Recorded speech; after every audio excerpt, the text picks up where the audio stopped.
নমস্কাৰ মোৰ প্ৰিয় দৰ্শক, আকৌ এটা নতুন ভিডিঅ'লৈ আপোনালোকৰ মাজলৈ আহিছোঁ বন্ধুসকল। আজি চৰাইদেউ মৈদামৰ বিষয়ে কিছু কথা আপোনালোকক জনাবলৈ আহিছোঁ। আহকচোন বন্ধুসকল ভিডিঅ'টো। বন্ধুসকল, আপোনালোক সকলোৱে জানে 1228 খ্ৰীষ্টাব্দত আহোম স্বৰ্গদেউ চাওলুং চুকাফাই পাটকাই পৰ্বত পাৰ হৈ আহি 1253 চনত এই চৰাইদেউত আহোমসকলৰ প্ৰথম ৰাজধানী পাতিছিল। আহোমসকল অহাৰ আগতে চৰাইদেউত মৰাণ, চুতীয়া আৰু বৰাহী জনগোষ্ঠীৰ বসতিস্থল আছিল বুলি জনা যায়।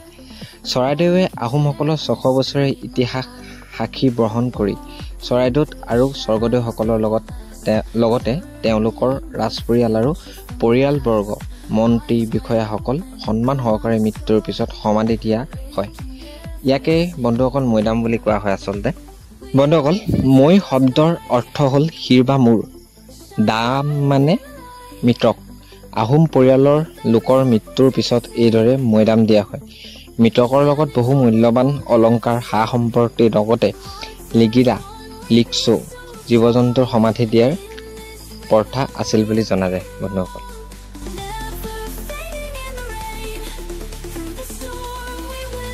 আৰু এটা কথা বন্ধুসকল, চৰাইদেউত আহিলে আপোনালোকে দেখা পাব ডাঙৰ ডাঙৰ মৈদামসমূহৰ ওচৰত কিছুমান সৰু সৰু মৈদাম দেখিবলৈ পোৱা যায়।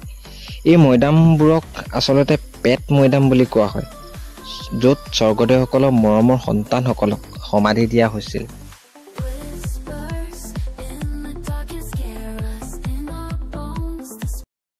মৈদামত যদি আপোনালোকে আহে তেন্তে দেখিব একদম ধুনীয়া এটা এনেকুৱা জিৰণি চোৱাৰ নিচিনা দেখিব। তাত ধুনীয়াকৈ বহিবলৈ হেৰি কৰি দিছে আৰু বহু বছৰীয়া পুৰণি চৰাইদেউ মৈদাম আজি বিশ্ব ঐতিহ্যৰ ক্ষেত্ৰত সঁচাকৈ আমি অসমীয়া হৈ গৌৰৱান্বিত। বন্ধুসকল, প্ৰাকৃতিক সৌন্দৰ্য আৰু সম্পদৰে ভৰা আমাৰ অসমৰ বাবে এটা গৌৰৱময় খবৰ যে চৰাইদেউত থকা মৈদামসমূহক অসমৰ ইউনেস্কো হেৰিটেজ চাইট হিচাপে স্বীকৃতি প্ৰদান কৰা হৈছে।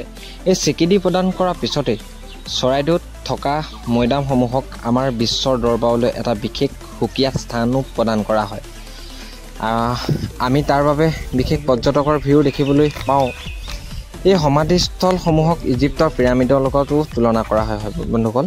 কিন্তু বন্ধুসকল, চৰাইদেউ মৈদামসমূহক স্বীকৃতি প্ৰদান কৰা হৈছে কালচাৰেল ছাইট হিচাপে, আৰু নৰ্থ ইষ্টৰ ভিতৰত আমাৰ চৰাইদেউ মৈদাম হৈ পৰিছে প্ৰথম cultural UNESCO world heritage site হিচাপে। বন্ধুসকল,